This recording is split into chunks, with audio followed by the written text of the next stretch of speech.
My MMA cold takes. By cold takes, I mean if you disagree with these, you're actually just wrong. These aren't in any particular order. So basically, if you disagree with me, you're an idiot. We're off to a great start. Islam 100% beat Volk in their first fight by the MMA scoring criteria 48-47, but you can argue 49-46. I actually scored it 49-46, but 48-47 is reasonable too. This matchup is egregious, even if you don't think Mossar deserves it for being inactive. Lerone Murphy was that right there, also undefeated. I 100% agree. It's because the UFC really wants a Mexican champion.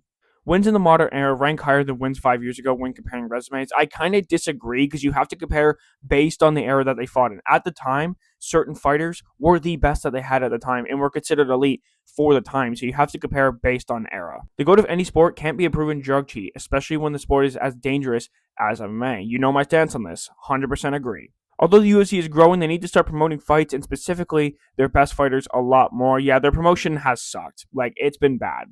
Ever since Conor McGregor left, there hasn't really been a superstar even near his level, and there might not ever be, but we want to see some decent promotion. Alex Pereira is the best MMA striker in history at 205 or higher. Yeah, I can't really disagree with that. GSP is the welterweight GOAT. Unlike Joe Rogan says, there is no argument for Kamaru Usman. Joe Rogan, in my opinion, has become worse over time, and this is why I've said he's one of the worst commentators in the sport. O'Malley did well against Jan, but he didn't win the fight. Facts. For being ranked number 11 at the time, yes, he did very, very well. We all respect him, but Jan won that fight. Women's MMA is much more about physicality and imposing your will than skill. Yeah, there is some truth to this, yes. Ilya beating Volk, Max, and Charles back-to-back is the best three-fight win streak ever. 100% agree. I'm sure that there's probably going to be someone out there who might be able to come up with a very similar one, but I don't think anything beats that three-fight win streak.